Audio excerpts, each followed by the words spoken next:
3, 2, 1. Here we go!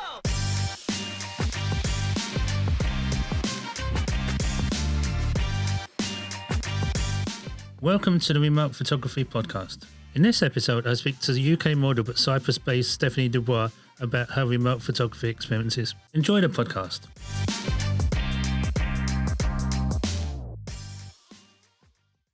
Hi, Steph. Thanks for doing the podcast. If people don't know who you are, can you give a little introduction about yourself? Hi, my name is Stephanie Dubois. I was a UK art model, and I've recently emigrated to Cyprus. I have been modelling now for over 9 years, I think, up to Art Nude, and it's been my full-time job for the last 7 years. So you're in a unique position as well, that you started doing remote photography in one country and now you're doing it in another. How did that happen? Yeah, I started remote shooting back in, I believe it was April last year, April 2020, and I was doing it out of my my studio room in the UK in Wiltshire. I have family that live in Cyprus, and I went out there for a month, which then turned into a 6-week holiday, just to kind of get away a little bit, really. Mm-hmm. As I was about to go home, my family turned around and said, well, why don't you move out here? And I thought to myself, why don't I move out to Cyprus?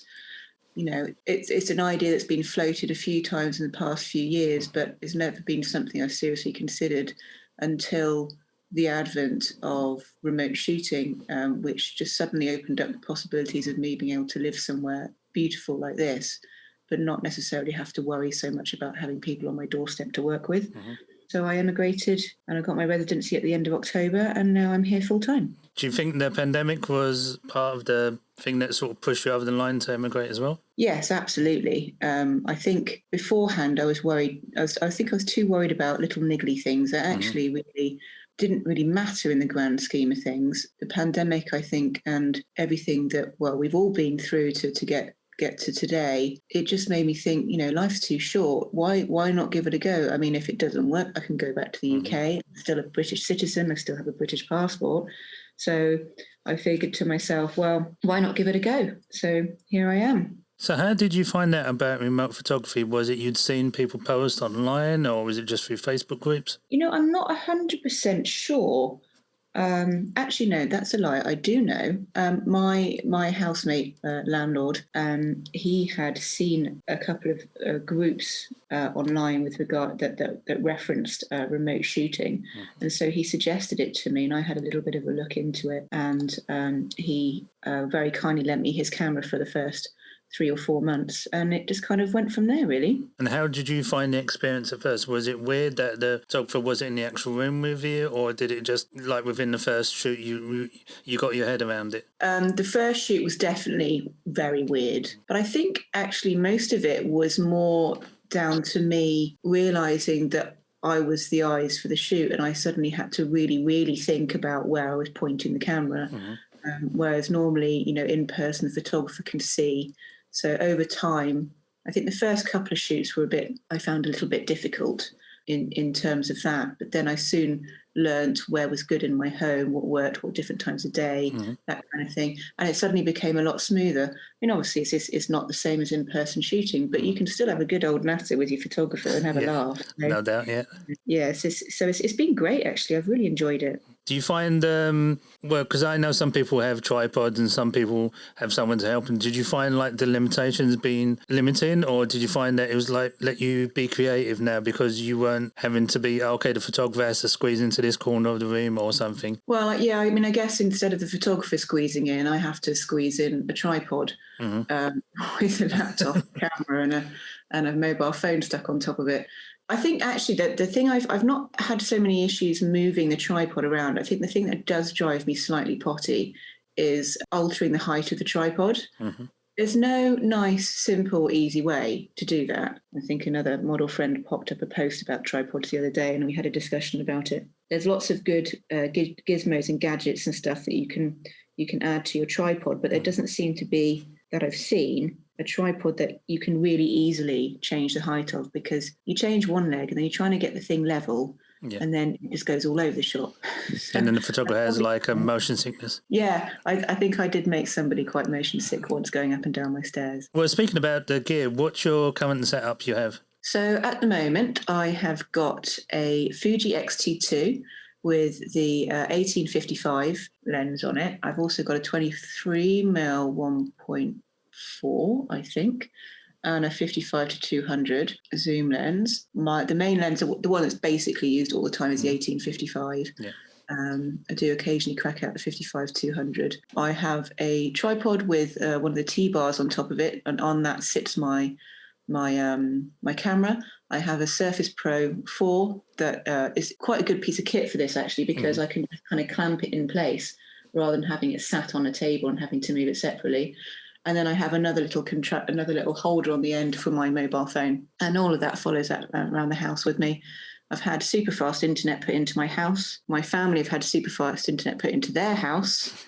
At the very beginning, when I moved to Cyprus, we had when I was shooting in their back garden, they just had the normal kind of cable type internet, which is fine if you're in the cities, but when you're out in the sticks halfway up a hill, like they are and I am now in my new house, the signal was really, really bad. So uploading 3 gigs of images was taking 13 hours. We've all invested in something a lot better.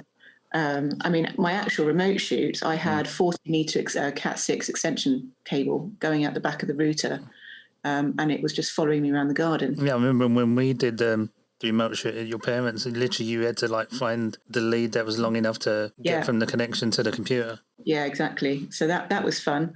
There were a few incidences where I almost chucked the cable in the pool by accident. Thankfully, I managed to avert that issue. But now we've got all the new super fast stuff in.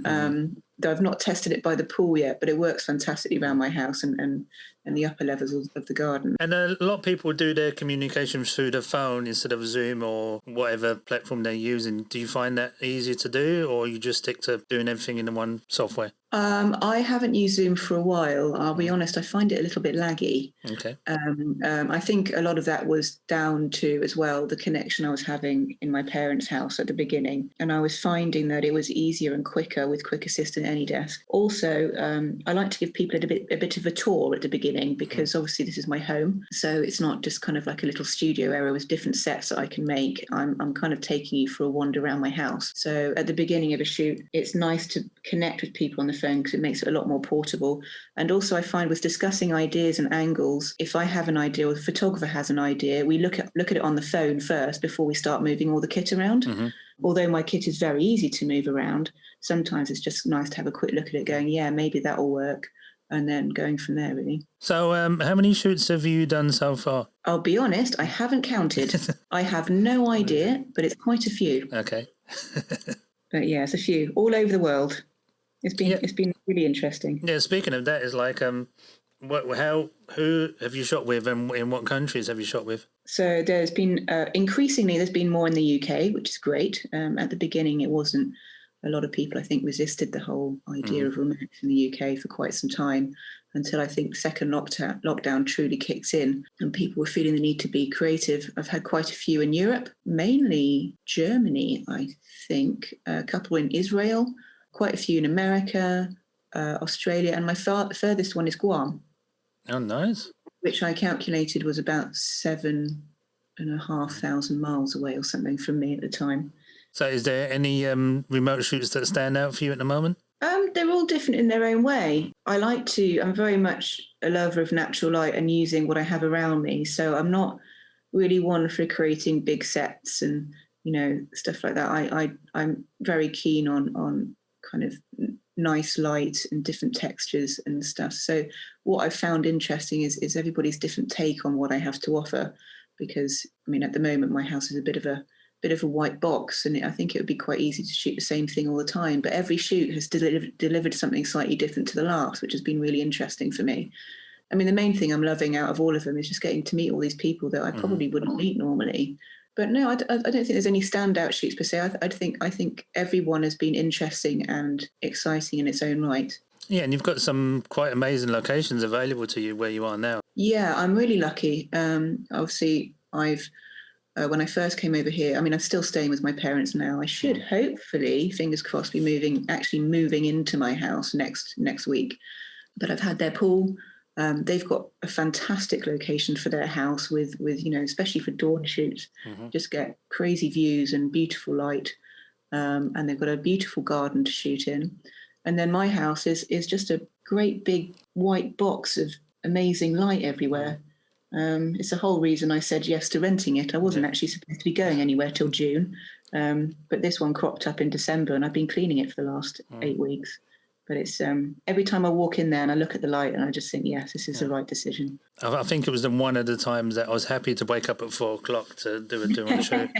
Because it was like when we saw the pictures, and it was like, yeah, okay, I'm happy to get up at 4 o'clock for a shot like that. So because I think that one with the coffee mug is actually the view from my bedroom window. Yeah, if I'm pushing it. And the coffee mug completes the shot as well. Yeah, that's one of my favourite shots actually. I do love shooting dawn at dawn by their pool. It gets a little bit too harsh after about 10 a.m. in the morning, especially in the hotter months. But dawn here is just really, really nice. Yeah, but if you've got a view like that, you might as well try and capture it. Yeah, well, what's interesting is that they've got really great dawn light, and my house has got great light all day from dawn till dusk.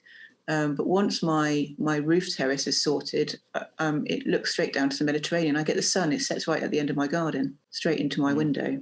So hopefully, if there's some decent Cyprus sunsets coming along, I should get some interesting shots. Out of the remote shoots and all the people you've seen remote shooting, is there any people you haven't worked with that you'd like to? Probably quite a few, yeah. I think there's a couple of guys over in America. Oh, yeah, I've worked with Travis. Yeah, that was great. We've worked together twice now. There's a few guys actually in America that are great, that kind of become quite regular clients, which has been really nice because you kind of form a friendship really over the internet, and you kind of it becomes easier every time you work with somebody, much like it does when you're working with them in person. So now, I mean, there's one chap in particular that I work with on a pretty regular basis, and it's just so smooth now. We just kind of go with the flow, and it's great. But yeah, there's loads of people I'd like to work with, but now you're asking me, I have now blanked on every single name. Most people do that. They'll go, oh, it's horrible. Yeah. It's like when somebody asks you what your favourite music is and suddenly you have no idea. I think it's one of those things as well. It's like you build up relationships with photographers that you might not have worked with in person because your paths might have not crossed for some reason. Yeah, it's I find I'm really enjoying that aspect of it because should I make it across the pond or they come over here or what have you?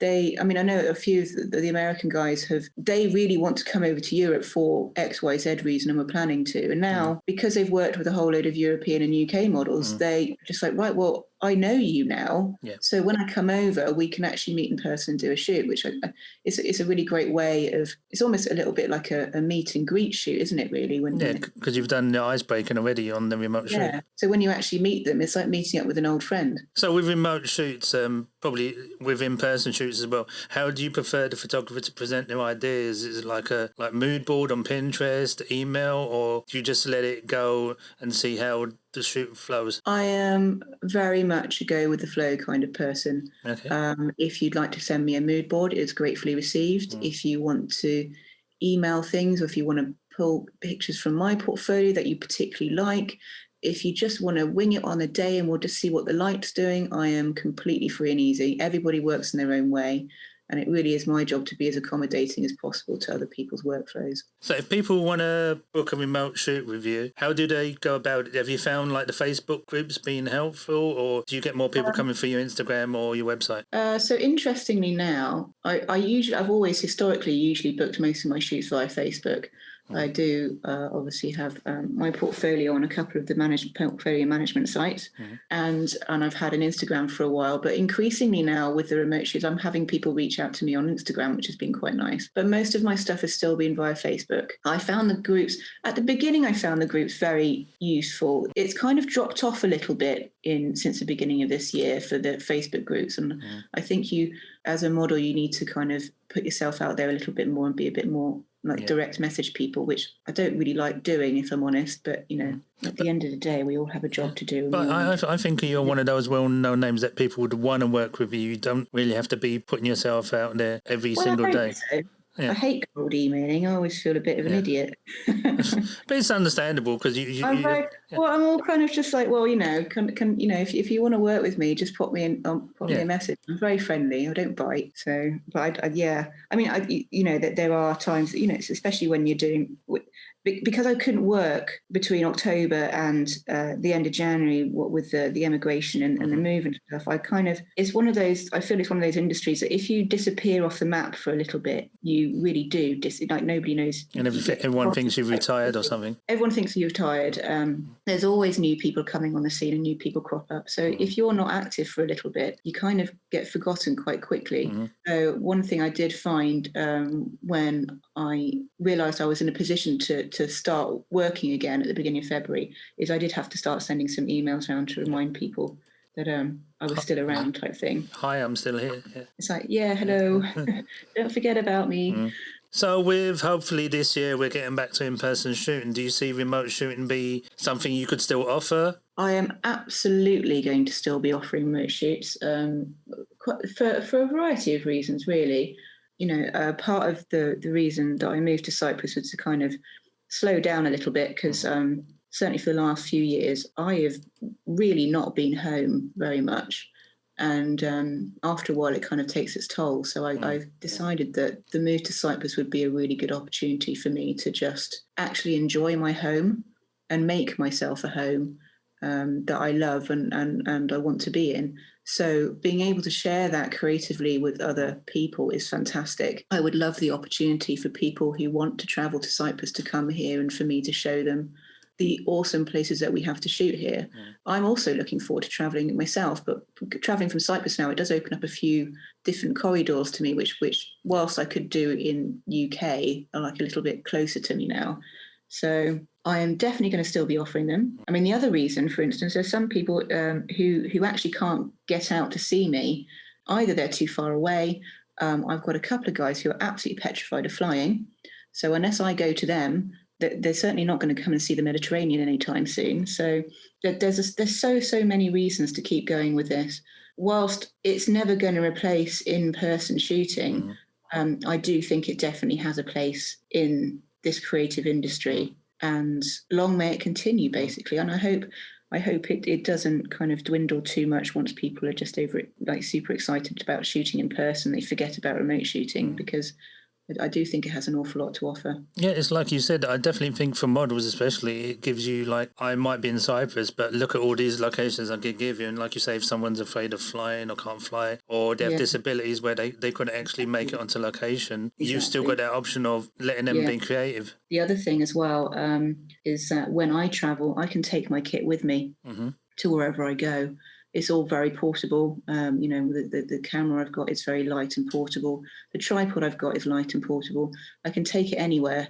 I might take a bit of room up in the suitcase or what have you, but it's all movable and easy. And, say, for instance, in 2019, I went to Bali. Well, I could take my kit with me to Bali and do a remote shoot in a villa. There's nothing stopping me. So I can bring my customer with me and show them all the fantastic space I've got wherever I am. And they get to enjoy it with me without having to pay the airfare. And jet lag.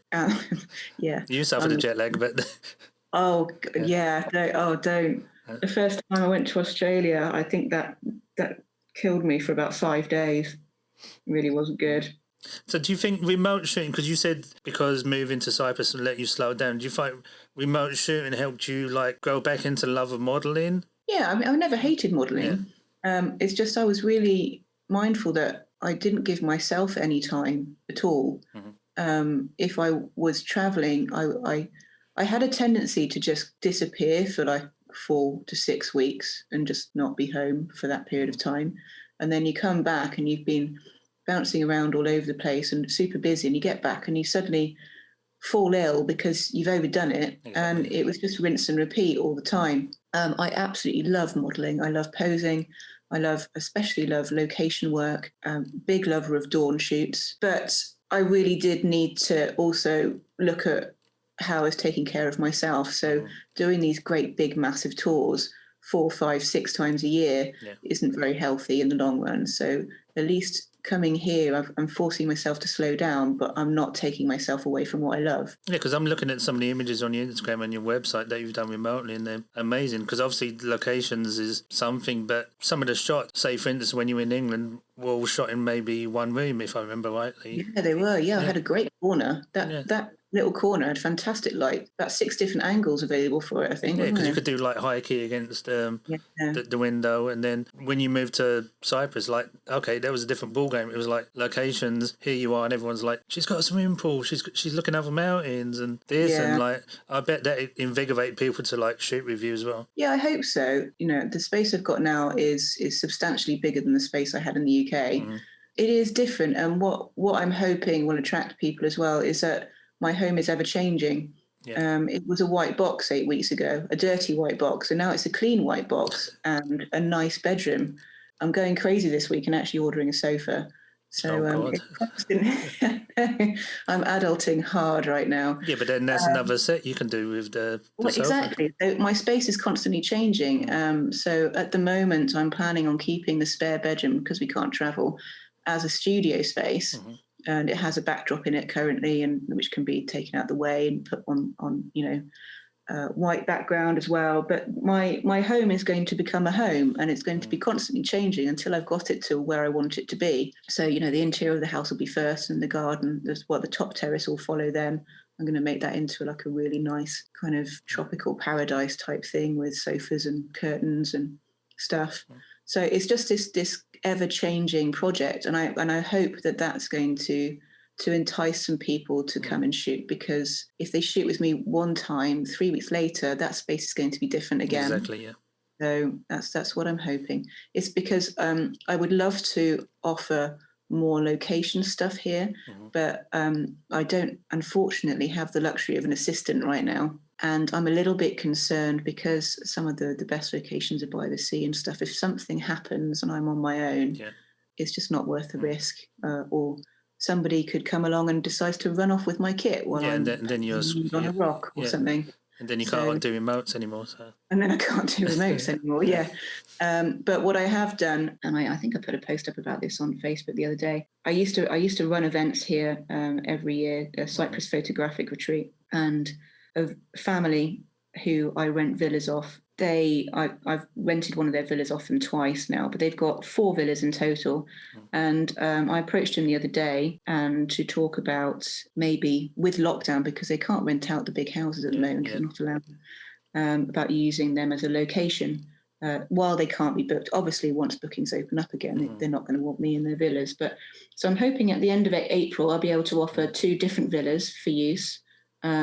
Just as like a one-off type thing. They might be able to do a second thing, I don't know, but for now it's just like a one-off type thing, and they're both completely different styles. So I hope then I can offer my parents' garden, my house, and then a couple of super duper luxury places as a bit of a special kind of Cyprus offering, so to speak. Yeah, because like you say, it's like a one-off. It's like it probably will never happen again, so people will have unique pictures. Well, exactly. I mean, I imagine from the end of May, they're probably going to be booked up again. So I'm going to try and get. I'm actually going hiking with him on Friday. So there you go.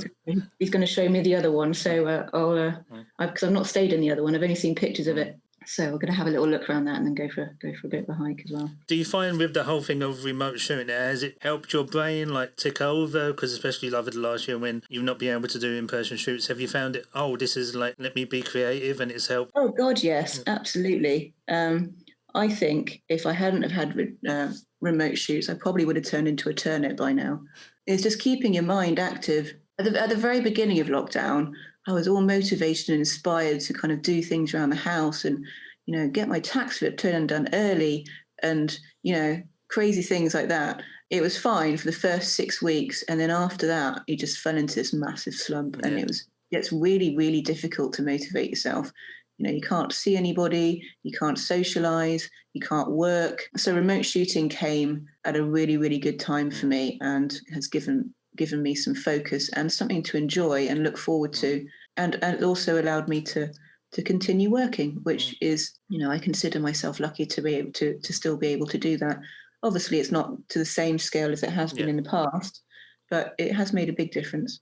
Yeah, I think a lot of us at the beginning, when we get a few weeks of not doing anything because it's all going to be over by the summer, and then it would be like, oh, I could do some things, and then suddenly you realise that stuff you took for granted you couldn't do anymore, and Yeah. then you had to find different ways to keep your mind occupied. So I think especially for photographers and models, remote shooting was something that people started looking into, and some took it up, some did it once, and then no, it's not for me, which is understandable. But Yeah. yeah, I think it's definitely helped people's mental state the last year. Yeah, I agree. Like you say, I mean, it's good to try. If it's not for you, it's not for you. I mean, I'm certainly not going to turn around and try and force somebody to shoot me over the internet. Exactly. If you want to do it, great. And I'm quite happy to guide you if you've not done it before. It's a lovely, simple process. And if you like it, brilliant. If you don't like it, at least you tried it. Speaking of which, where can people find you? Have you got your website, your social media that you want to plug? Okay, so I'm on Instagram at sdubois art model, and I've also got my website, which is www.stephaniedubois.co.uk. That has a range of images on it, both from studio and remote shooting. I have a dedicated remote shooting page, which explains the process. I will confess that I need to update it with the new house details, but the basics are all there, all the kit is there, and there's a contact form there, so you can contact me either via Facebook, Stephanie Dubois, my Instagram, or via my website, no problem. I'm also on Purple Port and Model Mayhem as Stephanie Dubois also. Cool. Thanks, Stephanie, for doing the podcast. That was a great interview, and I look forward to seeing some more pictures of people shooting with you remotely. You're welcome, and thank you very much for having me.